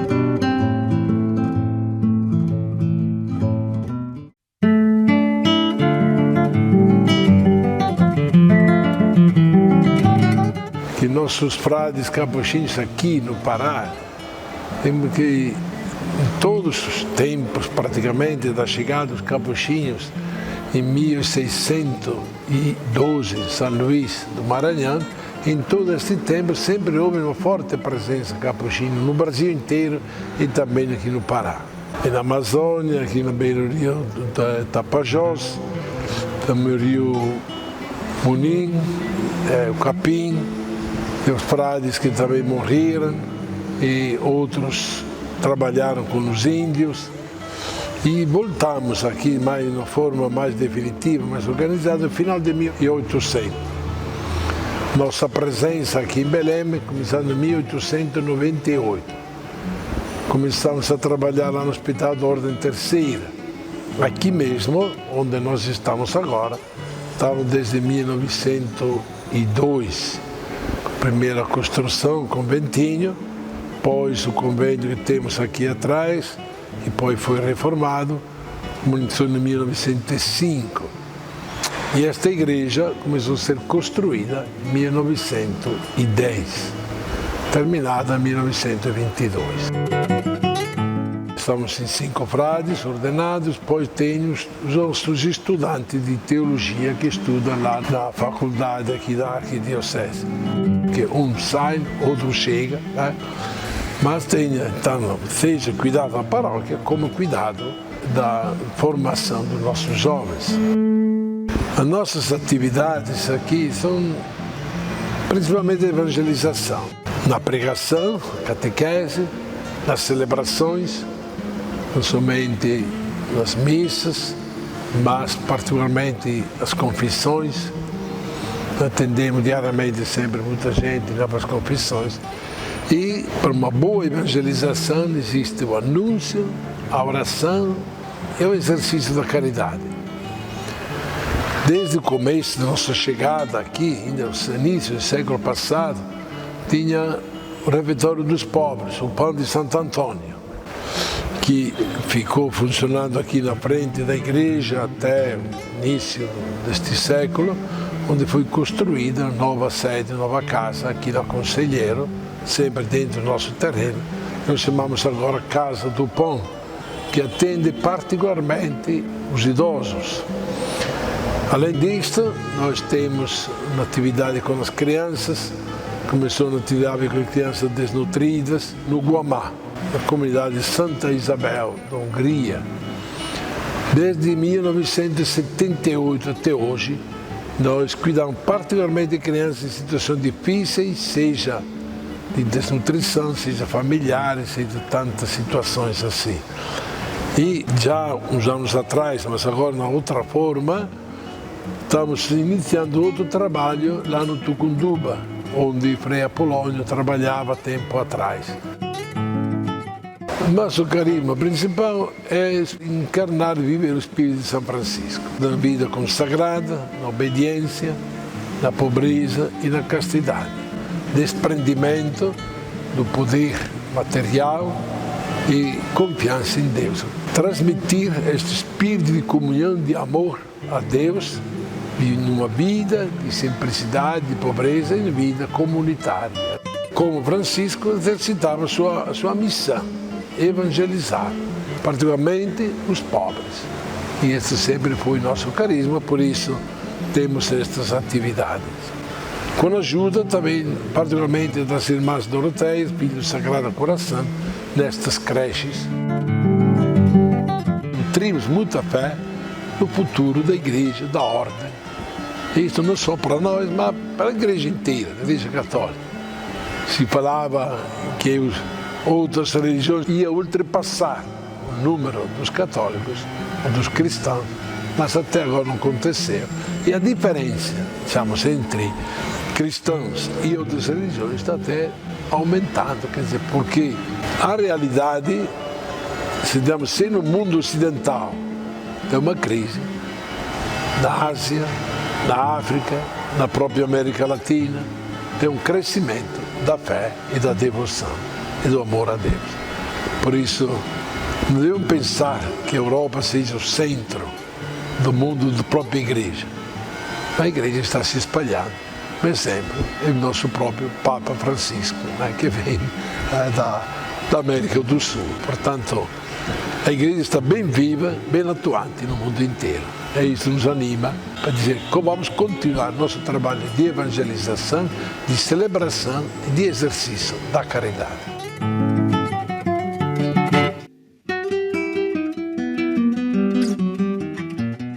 Nós já temos um bom tempo de vida aqui no Brasil e na Amazônia nós temos um pouco mais de 80 anos, ou melhor, caminhamos para os 80 anos, é isso. Aqui em Belém do Pará nós temos 75 anos de presença redentorista. Desde a fundação da congregação, o nosso intuito seria espalhar o nosso carisma onde nós fôssemos enviados. Nosso carisma nasce deste ponto de querer anunciar o Evangelho, sobretudo aos mais abandonados. E em 1943 nós chegamos então na Amazônia, primeiramente em Manaus, e depois de alguns anos, em 1947, poucos anos, nós viemos então para Belém, para fazer nossas primeiras fundações por aqui onde estamos até hoje. Nossa primeira moradia foi na igreja de Santo Amaro.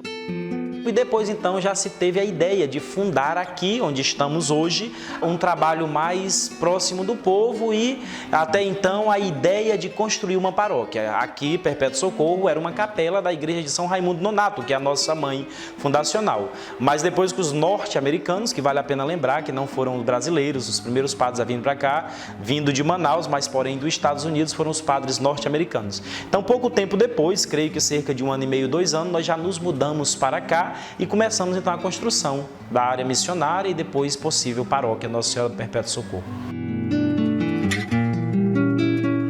Por sermos vida religiosa, nós nunca podemos morar menos de 3 numa comunidade. E atualmente nós somos 4 padres. O padre Enio Biasi, que é natural do Rio Grande do Sul, o padre Márcio Raumeslag, que é natural de Santa Catarina, o padre Alisson Matos, que é natural aqui de Belém, e eu, que sou natural do estado do Acre, mas com formação no Amazonas, em Manaus. E a nossa estrutura comunitária da vida religiosa nos leva a trabalharmos todos em prol da paróquia Nossa Senhora do Perpétuo Socorro, criada a partir de 8 comunidades, mais alguns pontos de oração. Parte do nosso carisma como redentoristas são os santuários. E aqui, apesar de não ser um santuário erigido, mas é um santuário popular a partir da fé do povo, onde nasce aí a devoção de Nossa Senhora do Perpétuo Socorro.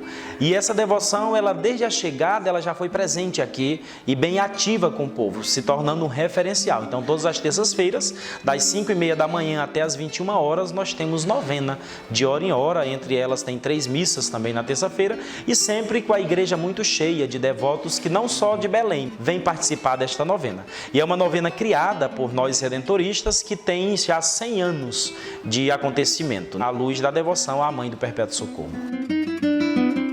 A terça-feira é um dos trabalhos, ele acontece, ele é garantia também do nosso trabalho mais forte, porque exige, além de pregar novena, o confessionário, que é sempre lotado, muitas pessoas buscam a confissão, mas os fins de semana e os dias de semana também é tomado pelos trabalhos paroquiais e nas comunidades que têm a sua vida ativa pastoral também. E nós temos um movimento pastoral, social muito grande aqui na paróquia também. nós somos religiosos para o mundo e a igreja está presente no mundo. Então, a necessidade. Hoje, nós redentoristas temos presença em 80 países, ou talvez um pouco mais de 80 países. Nós fomos fundados a partir da missão. Afonso fundou um instituto de homens que quisessem ir aonde os outros não quisessem ir. Porque a gente sabe, querendo ou não, a cidade tem suas exigências, a necessidade de paróquias e tudo. E Santo Afonso não nos criou para paróquia. Hoje a paróquia é uma necessidade que se apareceu dentro da igreja, mas a nossa verdadeira espiritualidade é a missão. É ir nos lugares mais longes, é evangelizar o povo no estilo de Santas Missões Populares Redentoristas. Esse é o nosso principal carisma, fundado a partir do tripé da nossa espiritualidade, que é a encarnação de Deus, né, de Jesus em nosso meio, a Eucaristia e a sua paixão. E a partir disso, então, nós somos fiéis devotos de Maria para poder, com esse tripé, nós estarmos a favor dos pobres e por eles. Nosso interesse é que, antes de criar uma estrutura santuário, as pessoas que vêm visitar aqui sejam santuários vivos que possam levar a devoção e o amor de Deus celebrado aqui neste lugar. Sem o povo de Deus, sem aqueles que realmente acreditam na nossa missão, na nossa história, seria impossível construí-la. Então a gente agradece de maneira especial a cada cidadão aqui do estado do Pará, sobretudo aqui de Belém, que acolheram desde os primeiros até os que estamos aqui presentes e aqueles que virão para esse trabalho missionário.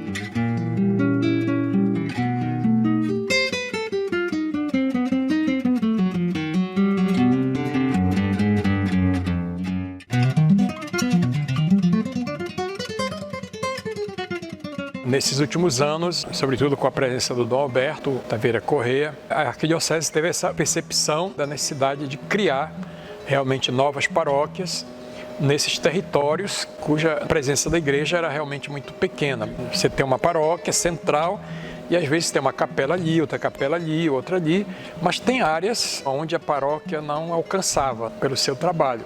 Então isso proporcionou que, de fato, a Arquidiocese procurasse criar essas novas paróquias para atender essa necessidade. Primeiro, como área missionária, foi uma estratégia, digamos, pastoral interessante.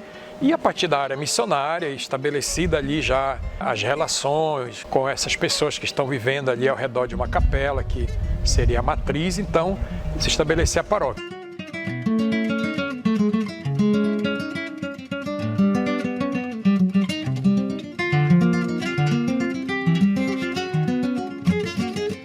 A evangelização sempre acontece dentro de determinados contextos bem específicos, tanto do passado como do presente, e assim o será para o futuro. Essa atividade missionária da igreja é muito significativa porque ela traz sal, luz para a realidade. A evangelização, ela se encarna em cada contexto. Ela passa a ser luz lá onde há escuridão, passa a alimentar as pessoas lá onde há fome. A evangelização promove a fraternidade lá onde há violência. A evangelização congrega as pessoas, as reúne fraternalmente lá onde há dispersão, lá onde há indiferença. As pessoas movidas pela fé passam a viver solidariamente. E assim, se encarnando em cada contexto, a igreja dá uma resposta para aqueles problemas sociais. Na Arquidiocese de Belém, nós temos as áreas missionárias, um espaço geográfico onde nós procuramos intensificar o processo de evangelização. E eu gostaria de dizer que a área missionária ou uma área missionária não é a missionariedade. A missionariedade é o dinamismo da evangelização, que é sempre permanente e necessária em todos os contextos da vida da igreja. Numa comunidade, numa instituição, na escola católica, na capela, no templo, na catedral, na basílica e assim por diante. A missionariedade é algo profundo, abrangente, que envolve a todas as instituições e atividades da igreja. A área missionária, no nosso caso aqui em Belém, é uma porção, uma área geográfica específica, onde nós estamos tentando vivenciar uma UTI, digamos assim, pastoral. Fundando novas comunidades onde não temos, promovendo os pastorais, grupos, movimentos. E nós temos aí grandes desafios dessas áreas missionárias. Por que áreas missionárias? Porque a sociedade cresce, porque a cidade cresce. Eu sou daqui, do estado do Pará. Desde 1979 eu vivo aqui na região metropolitana de Belém. Posso dizer que conheço bastante esta realidade. E quem viveu e conheceu nos anos 80 Ananindeua, por exemplo, e Marituba, sabem que nesse período praticamente Ananindeua era uma pequena cidade. Marituba se dizia Vila de Marituba. Hoje nós temos duas grandes cidades, novos bairros, condomínios, grandes áreas de ocupação e ocupação desordenada. Se os municípios, se os governos têm dificuldade de acompanhar esse processo de crescimento desordenado, imagine a igreja muito mais ainda. Então nós temos áreas, digamos assim, carecas de evangelização, onde não contamos com a visibilidade da igreja, com suas capelas, seus templos. Então é essa a dinâmica da área missionária. É fazer visível a Igreja Católica nesses espaços, onde possamos ter capelas visíveis, espaços para a evangelização, a catequese, a promoção de grupos, movimentos pastorais, lideranças e assim por diante. Caso contrário, a cidade cresce, avança e a igreja fica parada. Nós não podemos ficar com aquelas tradicionais e históricas igrejas do centro da cidade. Aqueles que chegam a Belém têm direito à evangelização. Então deveremos avançar, deveremos sair. Ai de nós se ficarmos plantados e acomodados nas nossas igrejas do centro da cidade. Ai de nós se formos cegos e não percebermos que a sociedade cresce, se expande, se transforma. Nós deveremos ser igreja dinâmica, igreja em saída. E para isso o Papa Francisco tem nos inquietado bastante. Nós temos muitos desafios nessas áreas missionárias. Eu diria que o primeiro grande desafio é encontrar pessoas disponíveis para andar, para sair, para visitar.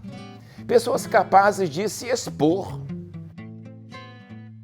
Quando a gente olha para esse trabalho mais recente que está sendo feito pela Arquidiocese, a gente vai percebendo a necessidade de ter essa percepção dessa realidade onde a igreja não está presente. E eu creio que a Arquidiocese está fazendo isso, seja através de um padre, seja através dos leigos ou de algum grupo. Então a gente lembra o quanto é importante nesse aspecto, não só, digamos, a formação para os padres trabalharem nessas áreas, mas também para os leigos, esses novos movimentos que surgem, de ter uma visão da presença da igreja nesse lugar.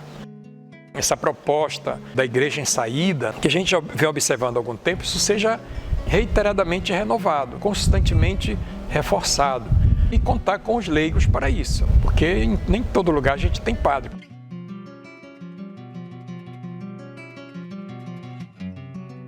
Estamos nessa finalidade de levar a evangelizar uma área muito inóspita, uma área muito cheia de violência, uma área cheia muito pesada de prostituições, muitas criminalidades. Então, nós estamos com essa missão de levar a evangelizar aos jovens, às crianças, todo aquele a que o evangelho chegar e alcançar e avançar. A Capela São Domingos Sávio aqui nessa área da Estélio Maroja é uma novidade para muitos, a qual muitos ainda não conheceram ainda. Então, como nós estamos já saindo, abrindo a porta da nossa capela, saindo pelas comunidades, saindo pelos becos, levando para eles o que é o catolicismo verdadeiro e fazer eles conhecer que Jesus está logo aqui perto, através da palavra, através do carinho, através daquele amor que você leva. Porque nós não podemos ser o católico fechado em nossa casa. Nós não podemos ser o católico que conhece só a palavra e guarda para si. Que o Senhor Jesus disse, ide ao mundo e pregai o Evangelho. Estamos com 5 meses com essa capela, esse espaço aberto, né? Com esta missão de levar a evangelizar, fazer o máximo de diminuir a questão da violência, a questão da droga, a questão da marginalidade e assim fazer com que as pessoas saibam, na verdade, o que é Jesus em sua vida, o que é a palavra, o que é as boas novas. E a nossa realidade de avançar consiste nisso, sair, levar, conhecer mais espaços. Eu tenho um tempo de moradia aqui de 53 anos, nasci e me criei, mas com esta missão, em 5, 6 meses que vão me inteirar, eu conheci já muitas coisas que eu não conhecia. A pobreza mesmo, a miséria, a violência. Então que o Senhor Jesus nos ajude, nos dê força. São Domingos Sávio nos dê aquela espiritualidade mesmo de jovem, como sempre ele foi. Com 14 anos ele faleceu, mas que esse espírito de juventude abrange em nossa comunidade católica, abrange em nossa comunidade missionária. E a nossa meta é essa, avançar, evangelizar e fazer tudo de novo aqui para essa comunidade.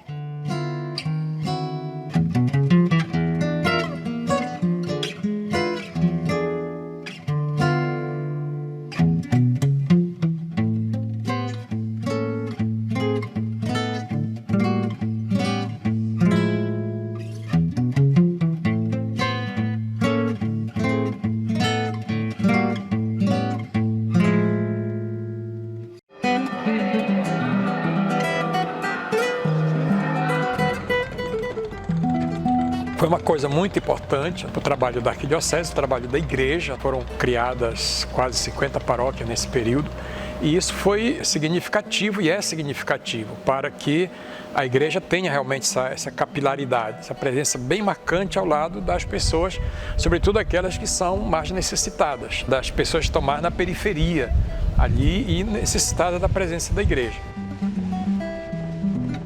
Nós precisamos de pessoas destemidas, pessoas capazes de visitar aqueles que estão aí, à margem da sociedade. São pessoas simples, pobres, boas, mas que vivem numa situação delicada de falta de assistência. Nessas áreas de maior pobreza, não vem o prefeito, não vem o governador, não vem os vereadores, deputados estaduais nem federais, muito menos senadores. Nessas áreas missionárias, nessas áreas de grave pobreza, quem está? Está a igreja. E devo dizer, estão os pastores de múltiplas igrejas e estão os sacerdotes, ou ao menos alguns, que se fazem presentes nas famílias. Então, é dever nosso. A concentração do trabalho numa igreja matriz paroquial, ela não traz todo mundo ali para dentro. Tem muita gente que fica como que sobrando, não tem possibilidade de chegar ali, por muitas razões, mas as pessoas não vêm. Então, é a igreja que tem necessidade de sair, de ir ao encontro dessas pessoas, e a criação das paróquias, ultimamente, ela corresponde, de uma certa forma, a essa necessidade. Mas essa presença da Igreja Católica nesse contexto de pobreza é uma presença diferenciada. E o povo sabe da diferença da Igreja Católica nesses contextos. Por que é diferente a presença da Igreja Católica? É porque é uma presença, digamos assim, pluridimensional. Ou seja, nós pensamos na totalidade da vida das pessoas, na totalidade da dignidade da pessoa humana. Então a igreja não leva simplesmente a palavra, ela desperta e promove a dignidade da vida humana, a consciência de dignidade. Portanto, a evangelização traz consigo a promoção humana. Para nós, não podemos conceber a evangelização sem a promoção humana. A evangelização sem a promoção humana é o amor a Deus sem o amor ao próximo. Não é possível. Nós não podemos falar da Bíblia, falar da evangelização, sem tocar na qualidade de vida. Então, uma evangelização sem a promoção humana significaria uma evangelização sem a perspectiva do reino de Deus. Eu lembro muito bem daqueles textos, daquele recado que Jesus deu para os discípulos de João Batista quando estava na prisão. Vão e digam a João o que vocês estão vendo. Os cegos estão enxergando, os coxos estão andando, os paralíticos estão sendo curados, Os pobres estão sendo evangelizados. Então Jesus apresenta o dinamismo da mudança das pessoas e da realidade a partir da sua presença. Nós não podemos levar um Jesus desencarnado que não traga qualidade de vida. E como a igreja promove essa dignidade humana? Através das pastorais. Por exemplo, nós vamos ao encontro das crianças através da pastoral da criança. E quantas crianças estão sofrendo nesses contextos de pobreza, de miséria, de ocupação desordenadas? Precisamos de pessoas capazes de dar atenção às grávidas. Muitas são adolescentes, precisam ser acompanhadas. Quantas e quantas mulheres vivem sozinhas com suas crianças porque os maridos as abandonaram, saíram, foram embora. Precisamos da pastoral da criança, precisamos da pastoral da família para dar atenção, carinho, afeto, formação, acompanhamento para as famílias, para os casais de modo geral.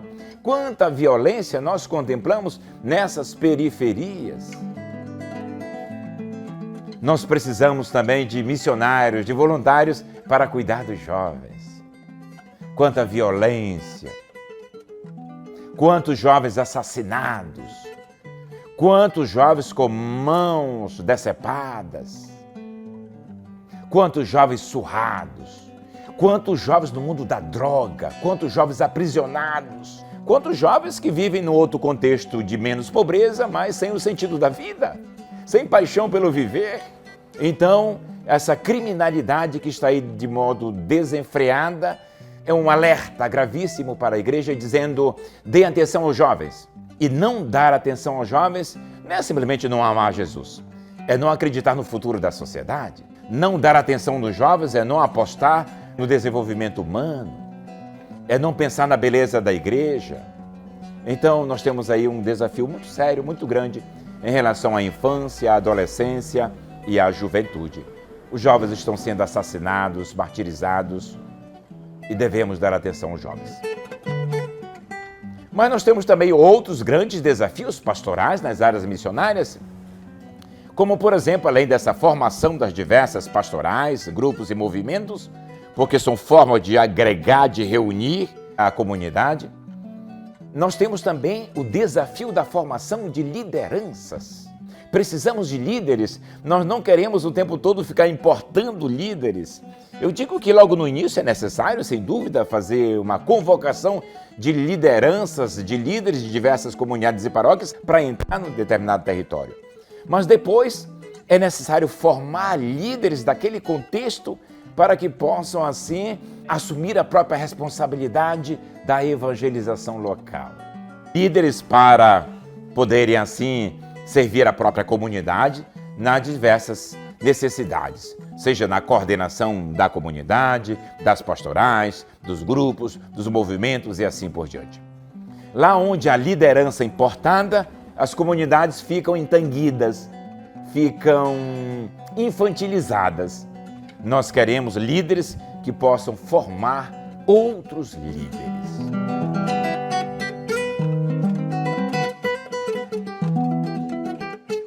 Uma grande percepção, por exemplo, do Concílio Vaticano II, que vai, aos poucos, colocando o leigo dentro dos trabalhos da igreja, participando também dos conselhos, participando do direcionamento das estruturas paroquiais e também dessa avançada, digamos, da igreja diante dessa realidade do mundo em que nos encontramos. Os diversos movimentos que surgiram, as diversas pastorais, digamos assim, foram uma resposta a isso.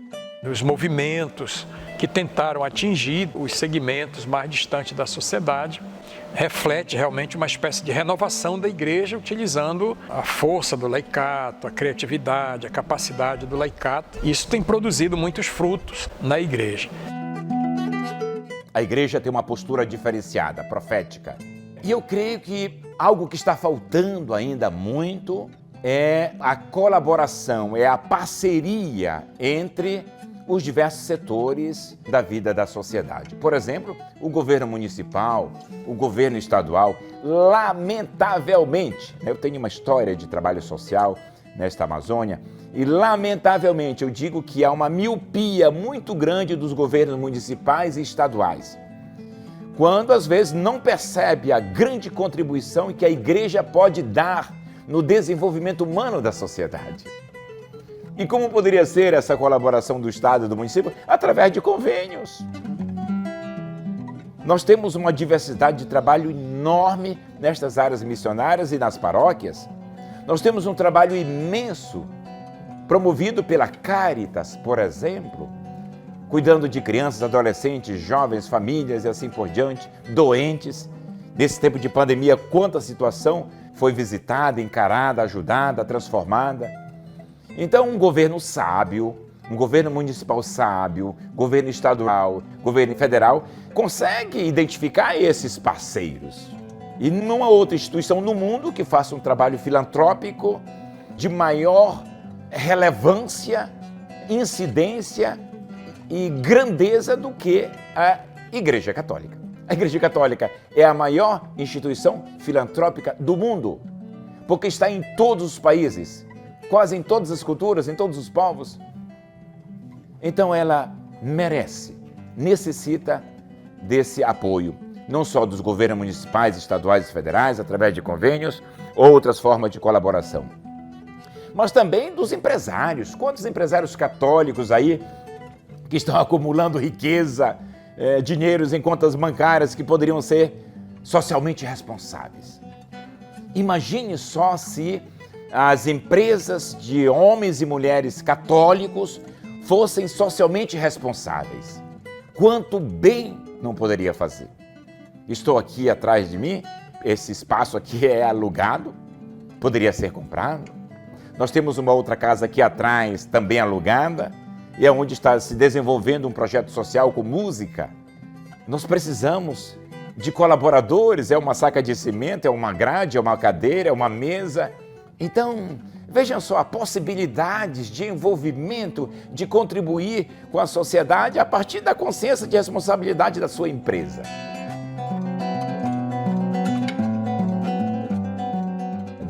A igreja também deve despertar para isso. Eu sei que às vezes há sacerdotes e bispos um pouquinho fechados, né? Fechados e só ficam no religioso, litúrgico, e não percebem, não tem visão lateral. Nós deveremos cultivar a visão lateral e perceber quantos colaboradores reais e potenciais poderiam nos ajudar como parceiros. Jesus também tinha parceiros. Jesus convocou parceiros para ajudá-lo. Jesus não foi um herói solitário. Outra questão muito importante nesse dinamismo das áreas missionárias é a questão da sinodalidade. As áreas missionárias não são territórios à parte.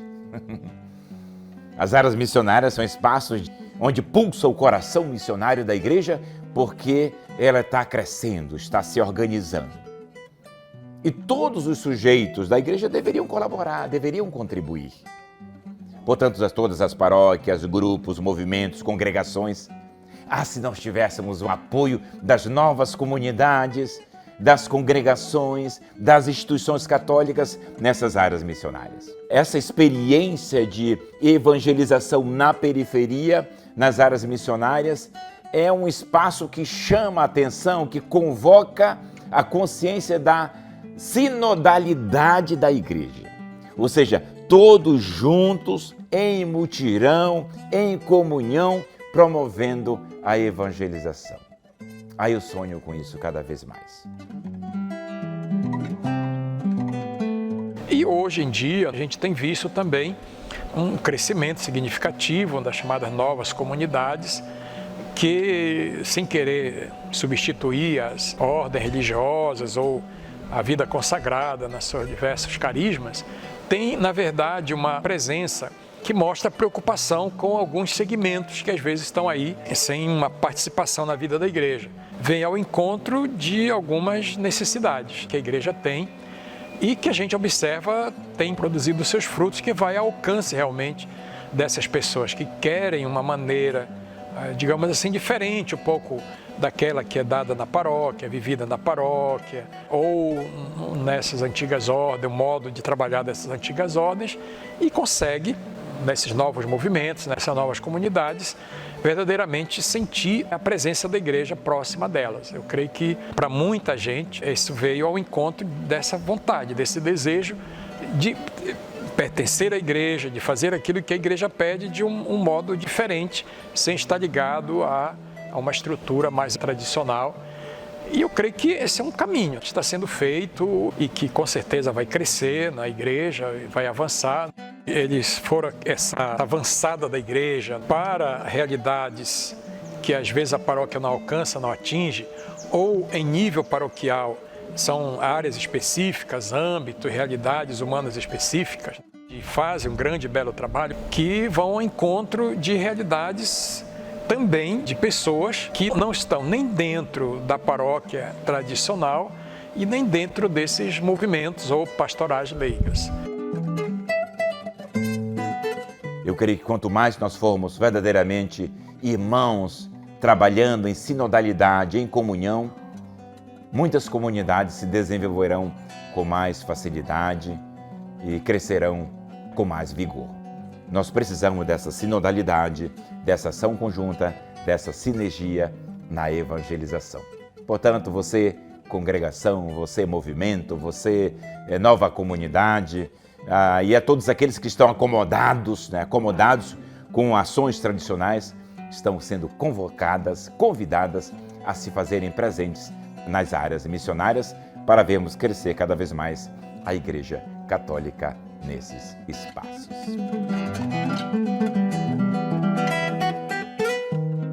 É uma coisa nova, lógico, o próprio movimento está dizendo, uma perspectiva conciliar muito interessante, né? Algumas intuições que alguns fundadores tiveram para ir por esse caminho. Não diria fazendo um trabalho paralelo, uma missão paralela, mas buscando alcançar essas pessoas que, como diríamos assim, estavam sobrando, né, de uma certa forma. E é interessante porque as pessoas aceitam, acolhem, acatam aquilo que é proposto, aquilo que é colocado, do ponto de vista da espiritualidade, da formação, da leitura da Bíblia, da vida familiar, do testemunho. Eu diria, na Arquidiocese de Belém, nesses últimos anos, esses movimentos, ou que vieram de fora, alguns que surgiram, creio que na medida em que a gente vai compreendendo a importância, o valor, o alcance, essa realidade, seja da paróquia, dos movimentos e das pastorais, junto com essas novas comunidades, isso vai dar um grande fruto e está dando um grande fruto para a missão da Igreja de Belém.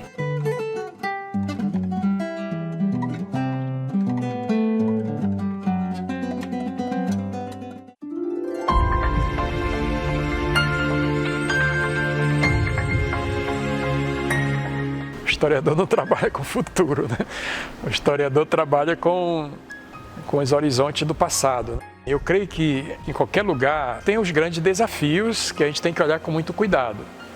Porque, embora a gente considere que esteja fazendo um grande trabalho através dessas inspirações, vieram do concílio, das diretrizes, planos de pastoral, dos sínodos, todo esse aparato, né, que nós temos, eu creio que aqui e acolá a gente precisa estar atento para uma realidade de mudança que ocorre na própria sociedade de hoje e que eu acho que a gente tem que ter uma percepção muito, eu diria, evangélica.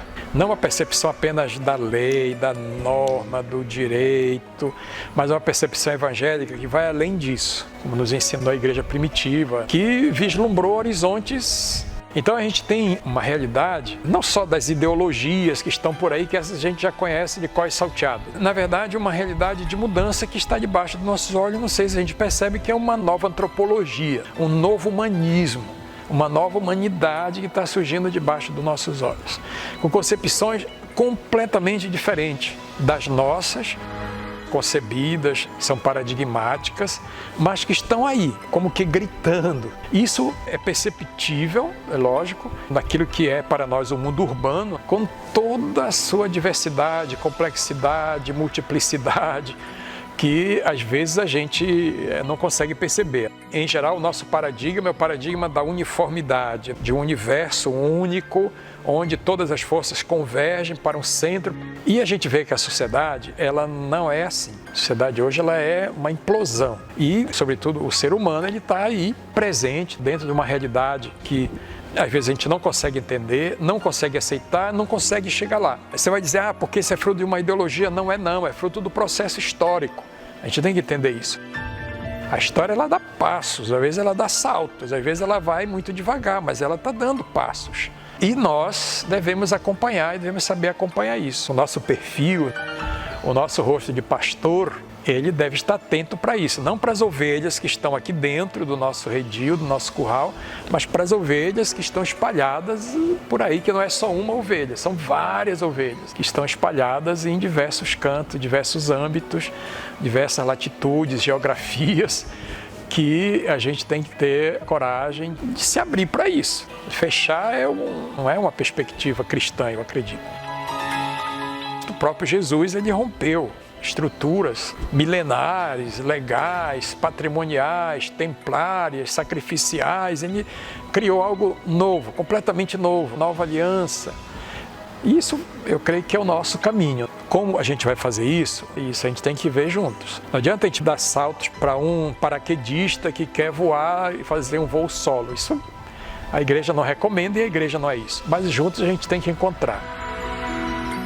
E eu diria, como um paradigma, que para mim é forte nesse aspecto da nossa fé, quando a gente pensa o mistério da encarnação, do Verbo encarnado, de um Deus que se fez um de nós, e ele vai se revelar no rosto de uma criança, lá no fundo do quintal de uma casa, no meio dos animais, no meio da palha, no meio da sujeira, a gente vai ver que nós que somos muito ascépticos, ou queremos uma religião ascéptica, polida, limpa, a gente tem que voltar ao presépio de Belém e tomar essa inspiração de lá.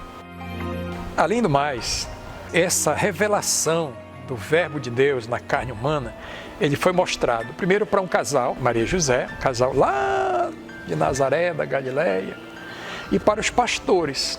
Segundo São Lucas, no Evangelho de Lucas, os primeiros a contemplar esse mistério foram os pastores. Quem eram os pastores? Todo mundo sabe. E eles ficaram maravilhados e saíram contando para todo mundo aquilo que havia ali. Eu costumo dizer, na minha pobre teologia, que a igreja nasce ali. O primeiro núcleo eclesial de vida de igreja é ali no presépio de Belém. O altar, que será depois a expressão ou expresso lá no altar da cruz, está lá na manjedoura, no coxo dos animais. A beleza do presépio não é beleza plástica, é a beleza do mistério que se revela. E é um sinal para nós. Para quem que nós devemos comunicar o Evangelho e onde, a partir de que lugares, a partir de que geografias, de que humanidades a gente deve revelar o Evangelho. Se nós temos, eu diria assim, 99 ovelhas salvas, falta uma para salvar, a gente vai atrás dessa e deixa as 99. Foi o que Jesus fez e ele nos indica esse caminho do presente para o futuro. E é dali que a gente deve vislumbrar toda a realidade da igreja de Belém e das igrejas de todo mundo. E a partir dali ser como aqueles pastores que saem para comunicar, para vivenciar essa realidade de um acolhimento de pessoas que não valiam coisa nenhuma, que eram até abjetas, discriminadas, fora da lei, né? Fora dos parâmetros que normalmente se concebia como relação com Deus naquela época. Eu creio que o presépio é um sinal. Mas tem um sinal bonito também nessa história, que é Maria e José. Aquele casal é fantástico para dizer que Deus, apesar daquele casal ser um casal também assim, meio fora dos parâmetros, na verdade aquele casal nos dá a ideia desse acolhimento do mistério. E eu creio que isso também precisa ser introjetado por nós. Maria guardava tudo no seu coração. Maria guardava as coisas não aqui, ó. Maria também não tinha teologia para isso. Não tinha teses, ou não defendia, ou não escrevia livro de teologia que todo mundo admirava. Ela tinha o coração. Ela guardava a palavra no coração. E é isso que acho que a gente deve fazer, evangelizar com o coração, mais do que com qualquer outra coisa. E evangelizar com o coração significa ir às periferias existenciais de homens e mulheres que a gente não admite, que a gente não aceita, que a gente não acolhe, que estão fora do convívio. Esse é o futuro da igreja. Ou a gente vai por esse caminho, ou a gente vai ficar reduzido a um núcleo de pessoas que se consideram salvas e que não vão a lugar nenhum.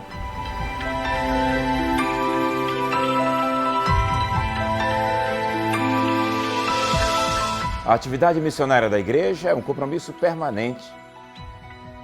porque a salvação é um compromisso de todos nós, graças a esse grande convite feito por Jesus Cristo. E para que possamos viver essa experiência do Evangelho em nossa vida, precisamos conhecer Jesus Cristo. Ele é o caminho, a verdade e a vida. Jesus ressignifica a nossa história, a nossa vida, dá sentido para a nossa existência. Portanto, a evangelização é necessária. Muitos males deste mundo poderiam ser suprimidos através da evangelização, sem contar as outras respostas que podem vir dos governos, das ciências e assim por diante. A Igreja deve continuar fazendo a sua parte. A missão dela é evangelizar.